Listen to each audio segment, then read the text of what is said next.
sim, eu acho que a literatura é onde eu não faço concessão.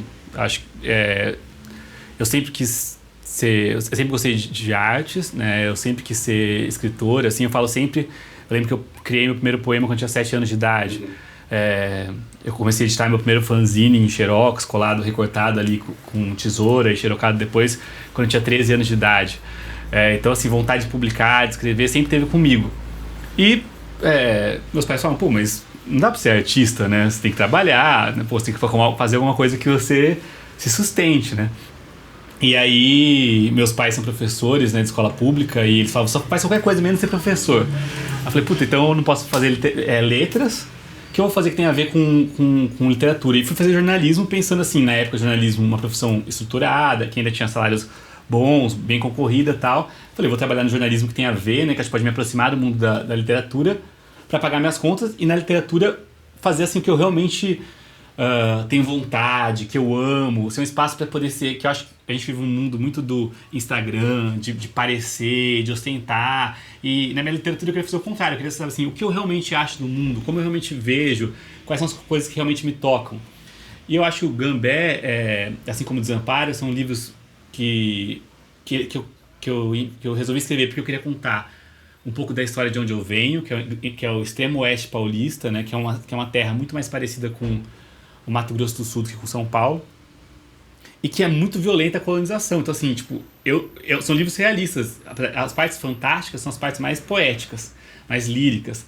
Talvez o fato, por exemplo, de existir um personagem como Caçula no Gambé, que é um personagem que tem um fim feliz, é a parte que é a ficção, porque na história real dos soldados da tropa do Trem de Galinha, todo mundo tem finais trágicos, né? E eu acho que o Brasil é um país muito violento, né? O Brasil onde eu vivo e tendo vivido nesse interior, numa vila de trabalhadores, assim, eu acho que eu fui muito testemunha dessa violência e quis contar isso. E eu acho bom a gente ter esses espaços que a gente consegue manter um pouco assim da nossa alma. Eu sempre quis, como eu falei, né, eu sempre quis separar um pouco o Fred jornalista, que eu achava que era uma coisa mais, entre aspas, comercial, mais do dia a dia, assim, que eu não podia fazer uma coisa tão autoral, do Fred escritor, artista, que poderia criar e usar o mundo da imaginação. No final das contas, a gente é uma pessoa só, né? O Fred jornalista, ele ajudou muito o Fred artista. Eu acho que, assim, para eu desenvolver esse meu estilo dos 2 primeiros romances, o Desamparo, que foi finalista do Prêmio São Paulo, e o Gambé, que foi semifinalista do Prêmio Oceanos agora, ter feito uma pesquisa histórica, uma pesquisa jornalística, ter conversado com pessoas, ter ido até o Museu Histórico da minha cidade, o Museu do Folclore da minha cidade, ouvido os CDs com gravações dos pioneiros que criaram a cidade, eu fiquei ouvindo lá, ouvindo as histórias, né, ouvindo aquelas vozes de pessoas que já morreram há muito tempo, mas que alguém gravou esse CD com a voz dessas pessoas. Isso me ajudou a garimpar histórias muito boas. Então eu descobri que existia um cara chamado Tenente Galinha, que no começo do século XX era uma mistura de Bolsonaro e Capitão Nascimento, que saía de São Paulo, ia para o interior do estado para matar supostos bandidos, um pouco parecido com o que acontece hoje, né? E também descobri, por exemplo, que quem habitava aquela região antes eram os caingangues, que as pessoas chamavam de coroados, que eram os indígenas que foram, de 2.500, foram reduzidos para 250 na época, em assim, poucos anos. Essas histórias muito violentas eu fui descobrindo através dessa pesquisa jornalística. Mas a partir do momento que eu resolvo transformar isso em romance, não em livro de reportagem ou documentário, eu me dou total liberdade para inventar. Inclusive para não deixar claro para o leitor onde eu estou mentindo e onde eu estou falando a verdade. Eu gosto muito do Borges, eu gosto muito do Um Defeito de Cor da Ana Maria Gonçalves, do Saramago, que são pessoas que bebem da história, mas que criam ficções. O próprio 100 Anos de Solidão tem muito mais de verdade do que a gente imagina. Até aquela cena do massacre dos trabalhadores da empresa de banana, que enche um trem cheio de corpos para jogar no mar, aquilo aconteceu de verdade. Então, por exemplo, essa carta que tem no final do Gambé, para quem está lendo o Gambé ou vai ler, ela não é completamente verdadeira, entendeu? Ela não tanto que eu não assino Frederico, eu assino FGR, que são as iniciais. E eu não assino Penápolis, assino Desamparo, que é uma cidade imaginária, né? Está assim, FGR Desamparo. Eu me baseei, grande parte da pesquisa histórica, num livro-reportagem de um jornalista que de fato chama A. Figueiredo. Mas ele nunca falou com caçula. O Gambé nunca sofreu um acidente com dinamite. Então tem várias coisas que eu inventei ali que os o Tenente Galinha e os soldados da sua tropa existiram de verdade, é fato. Todos os massacres basicamente estão lá, a chacina dos ciganos, por isso que eu falo, as partes mais tristes são verdade. Os estupros, tudo aquilo é baseado em... A cena inicial que abre com uma mulher pendurada numa viga, que os policiais tentam violentá-la, ela resiste, eles amarram ela numa viga, o marido dela chega, eles dão um tiro na cabeça do marido, isso é a primeira cena do livro, aquilo aconteceu de verdade, está relatado. Inclusive meu editor falou, pô Fred, aqui você exagerou, né? E o meu editor reclamava do excesso de violência em livros que se passam na periferia. Ele é de periferia, tá? Ele falava, acho que às vezes a galera exagera. Tem uma cena do Ferrez que ele joga uma pessoa amarrada na viga. Eu falei, cara, o pior que no meu livro tem uma cena assim e aconteceu de verdade. Então muitas vezes a realidade ela supera a ficção na questão de bizarrice, de gore, né, de violência, assim. Como eu disse, eu acho que os respiros são mais fictícios. E eu acho que essa violência, né, ela está presente em várias partes, inclusive na capa, que eu acho uma capa muito bonita, uma capa do Robinho, que é um artista plástico e grafiteiro de Diadema, e que ele, inclusive, assim como eu, já teve banda de hardcore. Mas a capa, eu acho ela uma capa bonita, que eu acho que ela, assim, esteticamente forte. Acho que ela tem uma dupla leitura, que é essa coisa é um pau de arara ou é uma pessoa se abrigando ali no útero, na posição uterina. Mas no caso do livro especificamente, quando você lê, tem um protagonista que é o Gambé, ele adota um menino que é o caçula e ele tem um companheiro que chama Cuiabano. O Cuiabano tem uma cena muito forte que se passa num rio, em que ele fica em posição fetal ali no rio. Então eu acho que essa capa tem muito mais a ver com o momento Cuiabano, no meu caso, assim, que é um momento de... Ele acabou de fazer uma violência muito grande, ele vai se recolher nas águas do rio Lamacento. E tem um momento muito forte com o Gambé, então é um momento de parceria dos dois, do que necessariamente a referência o pau de arara, que obviamente está lá também. Inclusive deve ser uma das referências do Robinho, que fez a ilustração antes de me conhecer, né? Especificamente a palavra arrombado, então... Desculpa. Você... Aí, acho uma coisa interessante sobre o Gambé.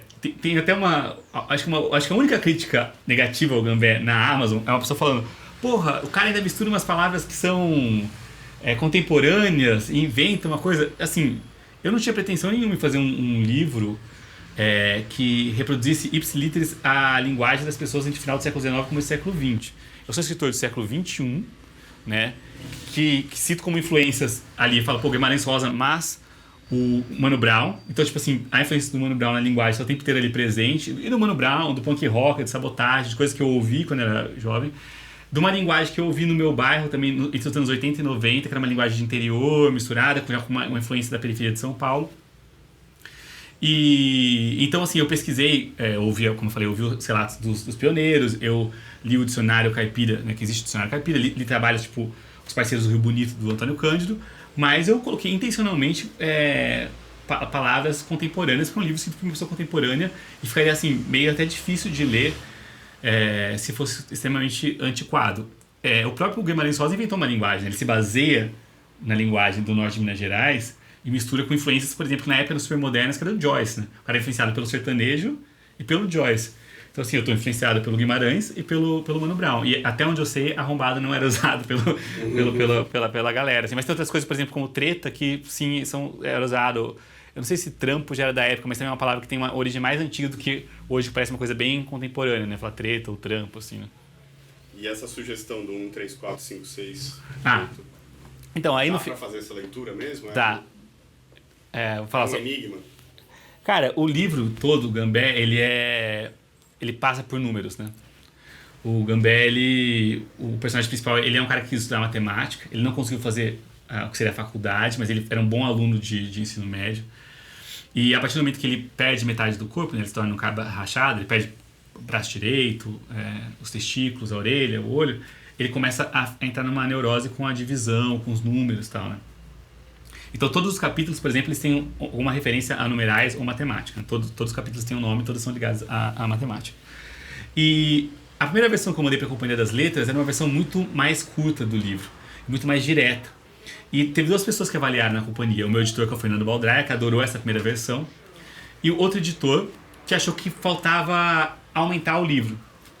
E aí eu aumento o livro, deixo o livro até menos violento, tem mais personagens e tal. Quando a gente terminou, o meu editor falou, cara, eu acho que eu preferi a primeira versão, e agora? A gente discutiu muito e tal. E eu tive essa ideia, já que tem essa brincadeira com os números, essa outra leitura que tem os números 1, 2, é a versão do livro original, basicamente, que é uma versão mais curta e mais porrada.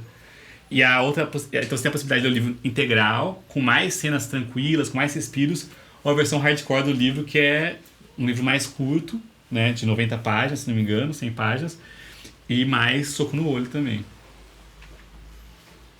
Mas eu acho que assim, todo livro tem uma brincadeira com essa coisa enigmática e da matemática. Assim, eu tô aqui explicando o livro, né? Mas assim, o certo é o autor não explicar muita coisa. Acho que o livro inteiro tem essa coisa assim, isso aconteceu de verdade? Eu devo ler essa versão 1, 2, 3 ou não? Esse cara existiu? E o meu primeiro livro, Desamparo, também tem isso. No final do Desamparo também tem uma carta. E é uma carta que ela é um relato de uma sessão psicografada de espiritismo. Minha avó e meu avô eram espíritas e tal. Todo mundo tem certeza que aquilo é verdade. E as pessoas falam pra mim, cara, li até o final, depois eu vi que era tudo verdade, foi psicografado. Eu falei, mano, eu inventei completamente, assim, sabe? Não foi psicografado o livro, eu que inventei, né? Então eu acho que essa é uma das partes que eu acho divertidas desses dois livros aí.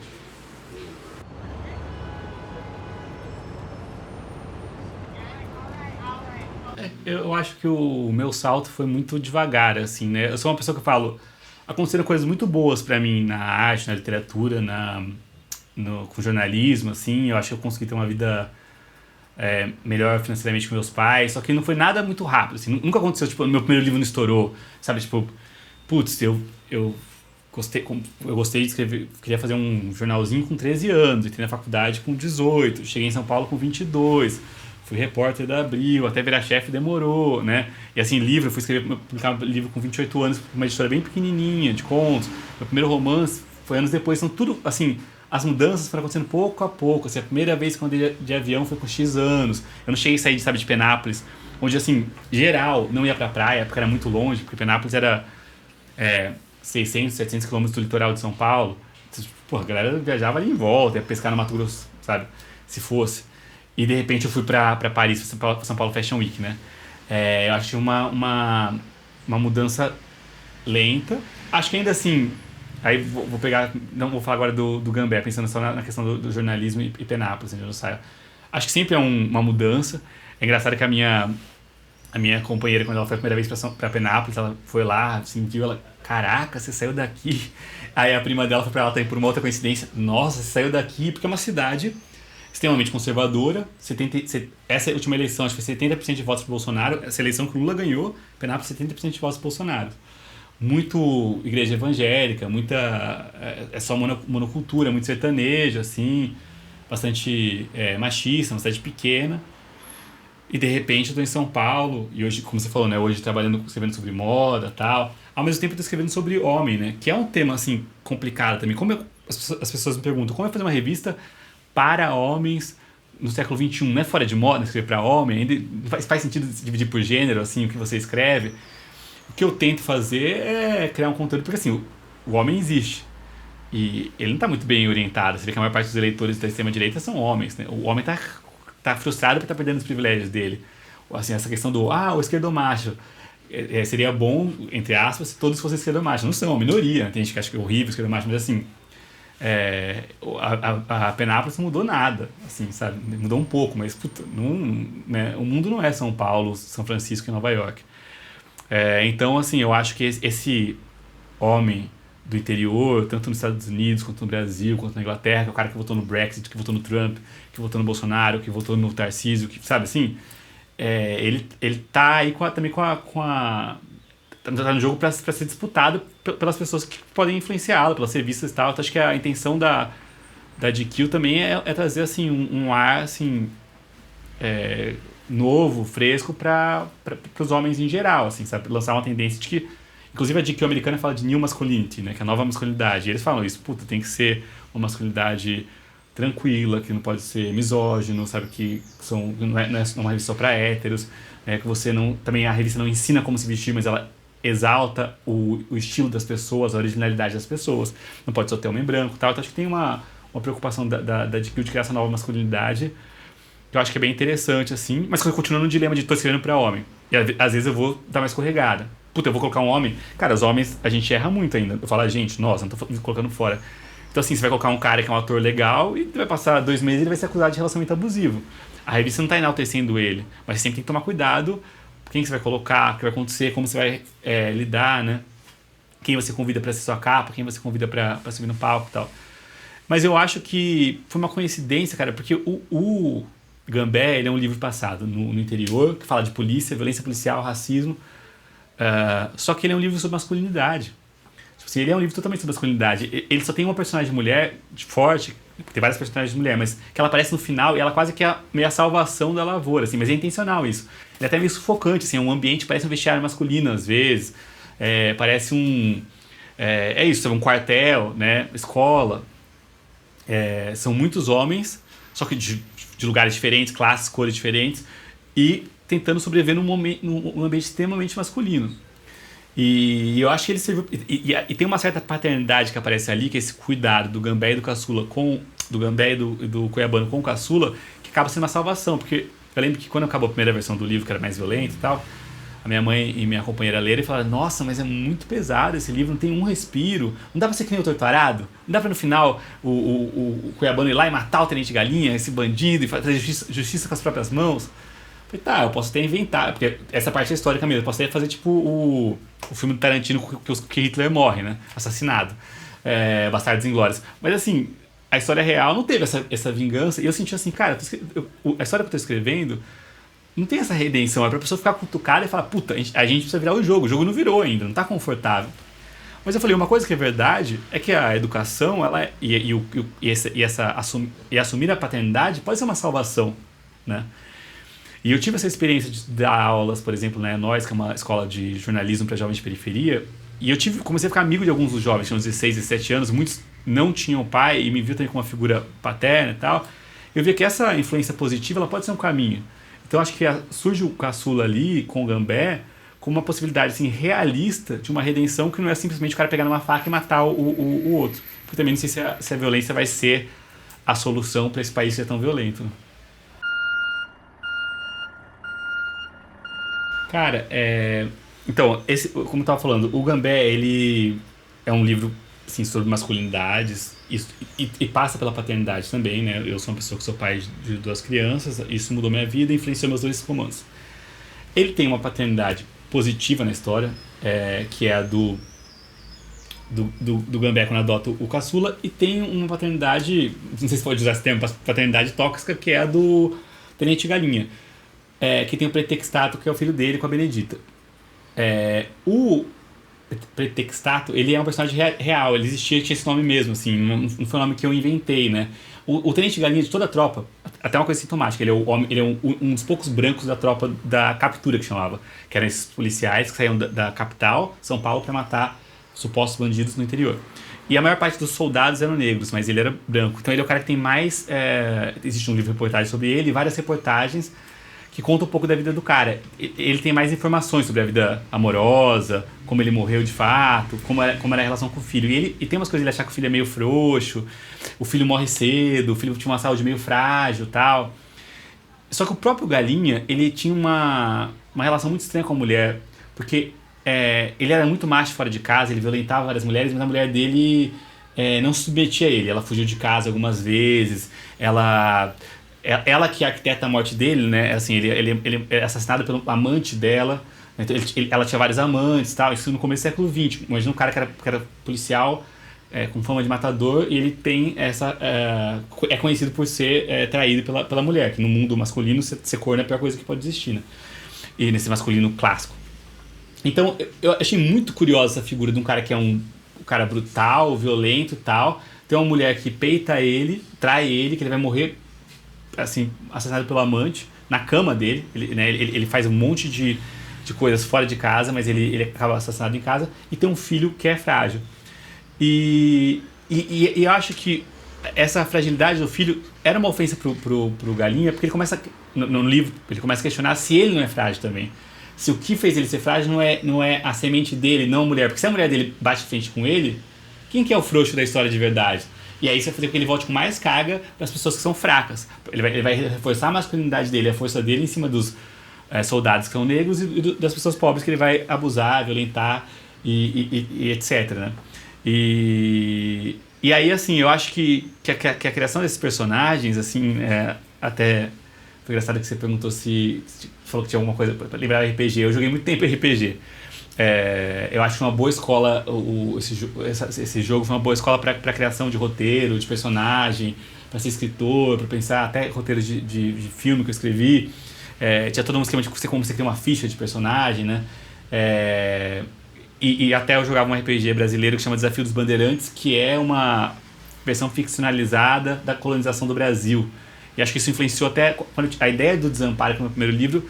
Eu falei, puta, eu queria fazer um livro que fosse um pouco o Desafio dos Bandeirantes, uma história de colonização, violência, aventura, com características mágicas e fantásticas, né? Acho que o RPG teve essa influência também.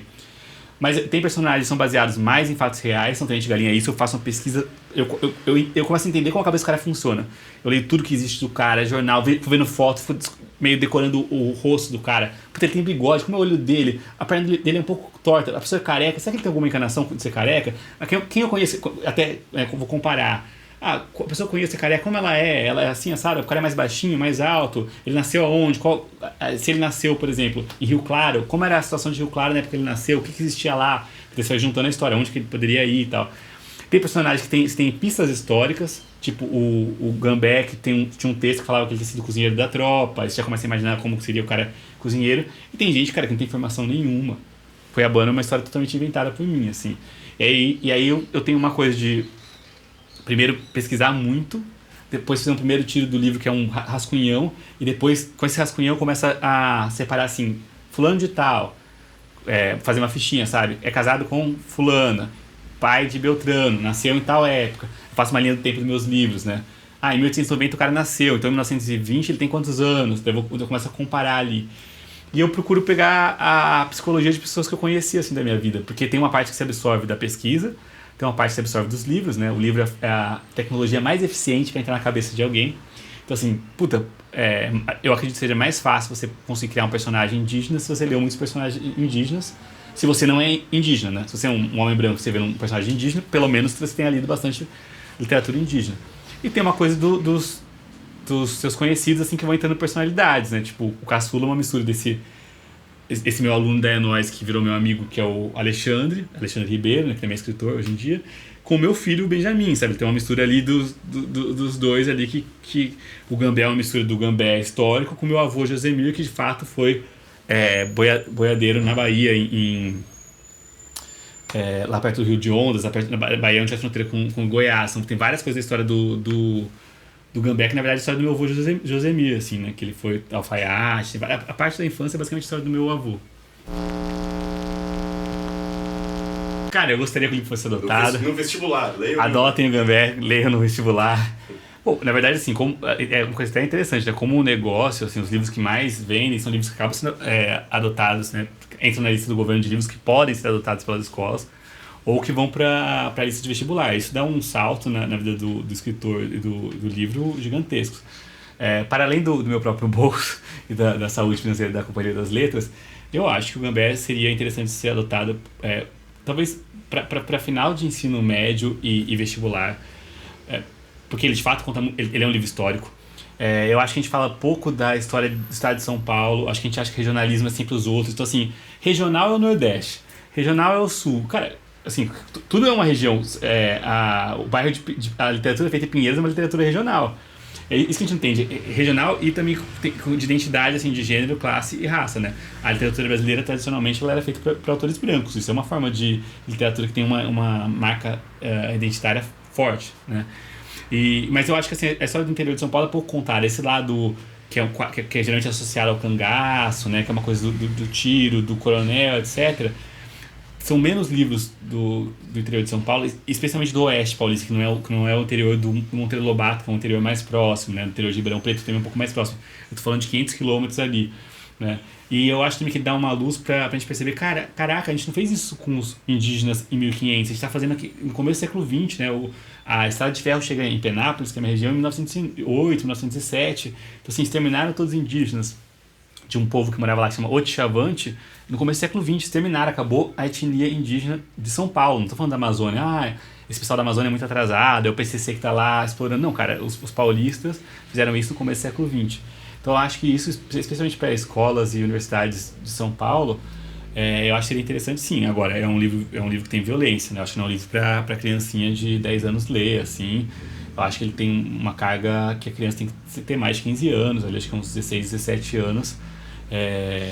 Mas é muito baseado em história e traz também ali um pouco de como era o Brasil no começo do século XX. Não é só a colonização de São Paulo, o extermínio dos povos indígenas que moravam lá, mas também como a república ela se inventa, né? Inclusive com o mito de a república como um mito de democracia, progresso. Então é a chegada da estrada de ferro, é a chegada da cidade, é a chegada do serviço de proteção ao índio, é a questão de virar uma república não ser mais monarquia, você combater os revoltosos, por exemplo, de Canudos. Então isso está acontecendo ao mesmo tempo.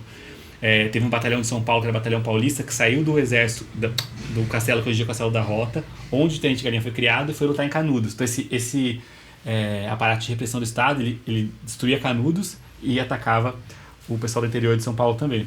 Mas eu acho que são livros que têm uma carga histórica, pedagógica interessante, e acho que isso eu herdei dos meus pais, são professores de história e deram aula a vida inteira. Então, o Edward Lewis tem essa coisa de falar que a violência é uma coisa estrutural, né? Que ela é transmitida, parece uma coisa elétrica, ela transmite de um corpo para o outro, que as pessoas são vítimas de uma sociedade violenta, e elas acabam descontando isso nos filhos, nas esposas, e repetem essa violência sem nem pensar. Eu li agora ele recentemente, cara, eu gostei, assim, eu demorei pra ler, assim, mas li uns 4 de uma vez. Só que quando eu escrevi o Gambé, eu nem sonhava que o Edward Lewis escrevia sobre isso, não sabia exatamente sobre o que ele estava falando, né? A primeira versão do Gambé é de 2019, então já tem uns 5 anos. Mas eu acho que ele tá certo, eu acho que eu cheguei à primeira conclusão por uma via diferente, assim, eu não tô falando dos meus pais, né, de como meu pai me batia na minha mãe, mas estou falando de uma violência sistêmica, mas não é só de Estado. Quando a gente fala de Estado, parece que é só da polícia, também da polícia, também é do Estado, mas assim, realmente, e ele fala que isso é o capitalismo, né? A gente fala que é o neoliberalismo, colonialismo, né? Ele se estabelece através da violência, né? A gente organiza uma sociedade que a violência ela é necessária para você conseguir ela manter estruturada. Tem um cara que me incentivou, que é eu esqueci o nome, Hélio Luz, que é o delegado que era delegado da Polícia do Rio de Janeiro, ele chefe da Polícia do Rio de Janeiro, na época do Notícias de uma Guerra Particular, que é o documentário do João Moreira Salles e da Kátia Lund, sobre ali a guerra que está acontecendo entre o BOP e o tráfico. E ele fala, cara, falam que a Polícia do Rio de Janeiro não é eficiente. Ele fala, a Polícia do Rio de Janeiro é muito eficiente. Ele fala, a gente mantém um povo faminto, oprimido, maltratado, quietinho no morro. Os caras tentam descer, a gente desce porrada, eles ficam lá. Esse é o nosso trabalho. Nosso trabalho é contenção social. O cara fala isso. Tipo, e o que eu sinto é que o trabalho do Tenente Galinha era esse também. Só que o Tenente Galinha é um cara que ele cresce num ambiente extremamente violento também. Sabe, que a mulher dele, quando eles brigam, ela tenta dar um tiro no rosto, ela tem uma marca no rosto porque ela deu um tiro na própria cara, que ele bate no filho, que ele morre, que a mulher, assim, por mais oprimida que seja, a decisão que ela arruma é que ela assassinar o marido dela, né? Ela contrata um cara pra matar o marido, o cara morre. Então, todo mundo ali, o Gambé, ele tem raiva de bandido porque teve um pistoleiro que botou fogo na casa dele, dos pais dele, né? Então ele acaba, tipo assim, porra, eu não quero ser bandido, não consigo ser bandido, não posso estudar, vou fazer o que quem não gosta de trabalhar muito faz, ser policial, tá? Ele fala, né? Então todos eles têm histórias muito violentas, né? O Cuiabano tá atrás de uma vingança que mataram a mãe dele. E assim, se você chega numa cidade e estupra 3 mulheres e mata 2 caras, são supostos bandidos, o que os filhos dessas pessoas vão fazer depois, né? Você vai gerar um ciclo de vingança, que é uma coisa que o Bruno Paes Manso fala muito, né? Desse ciclo de vinganças que vai gerando matadores, por exemplo, no São Paulo dos anos 70, são os pés de pato e tal. E eu acho que isso, eu não estou dando uma volta saindo da luz, porque eu acho que isso cai na violência doméstica também. Então, assim, o marido que bate na mulher, você está extremamente cansado, você é um trabalhador nessa época ainda, os caras são logo pós-escravidão, o cara é trabalhador que está trabalhando lá 18 horas, né, assim, não tem nenhuma regulamentação no cafezal e vai ter paciência com o filho, vai descer a porrada no filho mesmo, entendeu? Então eu acho que o Brasil e o Edward Lewis, cara, o cara é francês, né, assim, eu li os livros, o cara é extremamente pobre e tal, mas é um país que tem um pouco mais de justiça social e que está no topo da escala de exploração do capitalismo, né? O Brasil, cara, gente, todo mundo é muito sobrevivente, assim. E aí eu falo, assim, porque isso aí eu escrevo nos meus livros sobre a violência da colonização da minha cidade, da minha região, e faço esse panorama histórico, mas eu lembro de ver meus vizinhos na frente de casa, cara, tocando um soco na minha frente, assim, marido e mulher, sabe, tocando porrada. Tipo, porra, assim, você não vai ficar 100% normal, era criança, veja os dois adultos sendo no soco, é o marido e a mulher, você tá acostumado a ver, tipo, qual que é a história que eu te conto, que o pai ama a mãe, que o marido ama a mulher, tipo, não eram meus pais, era tipo o vizinho da frente, né? Então acho que tem uma coisa que a gente está constantemente acostumado com a violência assim no Brasil, e você vai ficando mais violento também, né? Assim, e acho que essa masculinidade que a gente tem falado aqui, né, nesse papo o tempo inteiro de o que é ser homem, escrever para homem, o peso de ser homem e tal, você também, a gente vive uma lógica, quando eu falo a cultura de estupro, eu acho que a cultura de estupro passa pelo homem também, porque assim, o mais fraco vai ser estuprado, inclusive se for homem, que é a lógica da cadeia, eu falo. Puta, e o colégio tem uma vibe meio assim, pelo menos na minha época, que eu sou nos anos 80. Se você vacilar, alguém passa a mão na sua bunda. Você é homem, tô falando só entre homens. Putz, o cara é meio viadinho. Daí tem alguém que supostamente é hétero, o Eduardo Luiz conta isso. O cara é hétero, só que ele quer transar com um moleque, ele quer ser o ativo. Então, tipo assim, já tem uma coisa, se você for fraco, alguém pode abusar de você, inclusive abusar sexualmente, né? Se você é criado assim, cara, a sua vida tipo, é meio um terror. Assim, tem que ter você querendo se proteger e sendo agressivo, mostrando que você é muito forte e tal. Eu fiz um papo com ele também. Ele lançou um livro pela Reformatória que lançou o Desamparo. E aí a gente fez uma mesa redonda e eu fui no lançamento do livro dele. Também conheço o Ariel, a gente se segue no Instagram, tudo. E botei o conto dele lá. Foi o Ariel, o Daniel Munduruku, Rafael Galo e a Trudoado Rico, que é uma indígena também, assim. Legal. Puta, eu fiquei muito feliz de ver e falei, porque sei lá, às vezes você fala, revista também tá um pouco perto do mainstream, e aí foi mais sentimento parasocial com você. Eu falei, pô, o cara botou o Ariel lá, tá ligado? Com risco de perder o emprego. Segundo meus amigos, né? Os caras são amigos dele também. Você é louco. O Ariel é foda. Cara, acho assim... O vazio... Você pergunta pra escritor mesmo. O vazio tem 2 momentos, eu acho, na minha escrita. Primeiro, eu acho que um das pulsões que me fez querer escrever desde pequeno é a pulsão de morte. Assim, meus pais não têm religião e acho que não tiveram muito tato pra quando era bem pequeno. O que acontece quando a gente morre? A gente vira adubo de planta. Porra, a gente vira adubo de planta, que merda, literalmente, né? E aí... Mas não acontece nada, não, assim, acho que até falaram alguma coisa tipo assim, mas você pode... O homem vive em suas obras, você vê uns livros pra sobreviver e tal. Mas eu lembro que era uma coisa, assim, pra mim angustiante imaginar que a gente ia morrer e acabar. Eu era bem pequeno, a gente ficava pensando assim, putz, sem dormir, assim, caraca, eu vou morrer e tal. E depois eu estudei em escola pública até os 10 anos e virei bolsista em escola de freira. E daí tinha esse negócio do cristianismo entrar do nada, quando eu tinha 10 anos, e eu me tentando entender, não sabia nem fazer em nome o sinal da cruz e tal. Então, tipo, e a religião católica, ela dá uma esperança, mas tem a coisa do inferno, você vai morrer, vai acontecer o quê e tal. Eu lembro de ficar muito com essa coisa do que acontece, sabe? Esse vazio, essa é uma coisa opressora. E eu tentar preencher esse medo do vazio final, que é a morte, produzindo. Então, tipo, eu era uma criança produtiva, assim, nesse sentido de que eu queria ficar inventando coisas, sabe assim? Vou brincar que a gente fazer um desenho que vai ser o cartaz do filme que eu vou fazer. Brincava do filme. Eu vou brincar de fazer uma banda. Aí fazia o CDzinho da banda, criava o repertório da banda. Ficava, sabe, ocupando realmente meu tempo. Não é só uma brincadeira, tinha uma produção ali, sabe? E sempre assim, meio que ocupando a cabeça pra não cair naquele lugar quase de um pânico ali do vazio que era a morte ali, né? Então vamos fazer som pra não ficar o silêncio.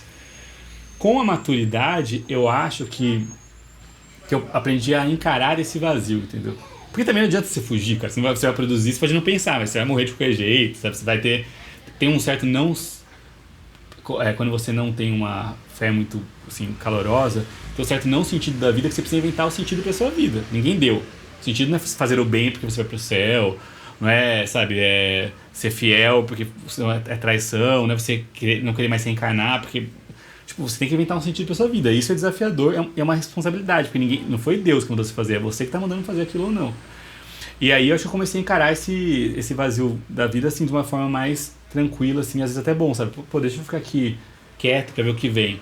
Porque às vezes quando você quer produzir muito, isso eu vejo de quando é criança, você produz muita coisa ruim, né? Aí você volta pro lugar que a gente tem hoje em dia na nossa sociedade, que é o Instagram, quantidade de posts. Pô, e o Instagram cobra a gente, você fica assim, você olha assim, um colega escritor, já vai lançar outro e eu não fiz nada. O cara lançou um livro por ano. Pô, o cara tá fazendo filme, o cara tá fazendo outro filme, o cara ganhou outro prêmio, o cara não sei o quê. O cara foi no lançamento. E assim, cara, os grandes escritores, você pode olhar assim, de antigamente, o cara tem quantos livros a vida inteira? Sei lá, Homero tem 2 livros que a gente conhece, a Ilíada e a Odisseia, são os maiores livros da cultura ocidental. sabe? Tipo assim, Shakespeare tinha bastante livro, mas assim, eram peças, bastante roteiro. Ele escreveu 22 peças na vida inteira. E ele era um cara prolífico. Sabe por que eu, que sou o Fred de Penápolis e tal, tenho que fazer um livro por ano? Isso aí te parece coisa, sabe, de quem tá fazendo crossfit ou academia, sabe? Você que tem que postar, tá pago, você vive 2 páginas. E eu acho que tem uma coisa da arte, como sabe virar a arte do neoliberalismo, ela tá muito parecida com a academia, que também poderia ser um exercício pelo seu bem-estar. Você não precisa fazer yoga e botar que você faz a invertida de cabeça nas redes sociais, então você tem que fazer por você. A coisa mais anti-yoga que tem é você ficar querendo sustentar yoga nas redes sociais. Então eu acho que aí eu comecei a ver o vazio como um aliado, o silêncio como um aliado, uma produção mais lenta como uma aliada também, e isso me até o vazio de aplauso, porque você pode fazer um negócio que é menos popular, porque você acha que é bom. E aí volta no que a gente falou do começo, que é assim, a arte é onde eu não quero fazer concessões, entendeu? Tipo, a moda agora, não vou falar nada pra ofender ninguém, tá? Vou falar, a moda agora é livro com o cavalo como protagonista. Eu não vou fazer o livro com o cavalo como protagonista, porque eu sei que vai bombar. Ou autoficção, que no caso não é brasileiro, é o Eduardo Luiz, que é bom, a Nerno, que é bom. Assim, vou fazer autoficção se eu quiser, mas não vou fazer livros curtos. Alguém, num podcast que eu participei, me perguntaram, Fred, seus livros são grandes. Você não vai fazer um livro pequeno, porque hoje em dia livro pequeno que vende. Bicho, o mais vergonhoso é se eu fizer um livro pequeno e não vender, entendeu? E as coisas que eu gosto, cara... Primeiro assim, as coisas que eu gosto não vendem muito.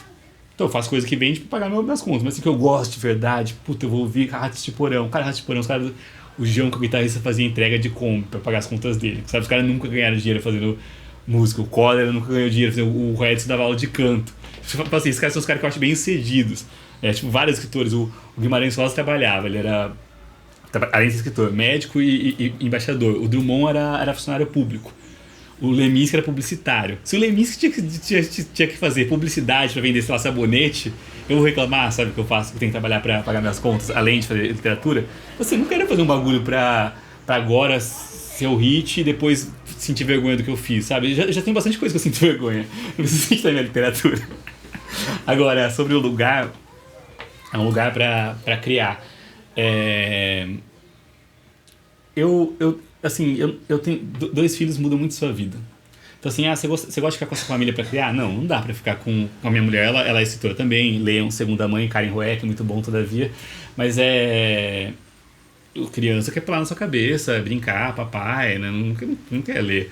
Eu preciso, aquela coisa da Virginia Woolf, de um teto todo seu, você precisa de um quarto com a porta fechada, né? Silêncio ou música, eu gosto de ouvir música que não seja letra em português, então, ou música instrumental, jazz, Amário Freitas, Pascoal, ou coisa pesada em inglês, que me atrapalha, que é só um ruído branco pra me concentrar. Mas daí eu escrevo onde dá, infelizmente, porque eu preferia poder sentar no meu escritório, mas eu escrevo na cama, sabe, no avião, no ônibus, em Penápolis, em São Paulo. Então eu preciso conseguir fechar a porta e ter um fone de ouvido para poder ouvir. Agora, o que eu geralmente faço de ritual, tendo esse silêncio e o fone de ouvido, é que eu passo uma meia hora antes de conseguir escrever. Eu não consigo colocar minha filha para dormir ou fechar o texto da revista e escrever um conto. Eu tenho que passar uma meia hora, 1 hora imerso no estranho mundo de Fred, que são as coisas que me deixam feliz, entendeu? Então, tipo assim, puta, peraí, eu preciso assistir um curta-metragem. Vou assistir um texto de um filme que eu adoro. Puta, eu vou assistir de novo O Começo da Cidade de Deus. Vou ler o começo de 100 Anos de Solidão. Que isso me ajuda. Vou assistir vou ouvir uma entrevista do Mano a Mano, do Mano Brown entrevistando alguém. Isso me faz me reconectar com a arte, com um lugar bom, assim. Me coloca numa vibração mais criativa, me conecta com um adolescente, com um moleque que gostava dessas coisas, que sonhava escrever, e eu consigo sair, sabe, do papai, tem que pagar as contas, não sei o que, e falar, puta, agora vou escrever alguma coisa. Então, às vezes, se eu tenho 2 horas para escrever, eu passo 1 hora me ambientando e 1 hora escrevendo.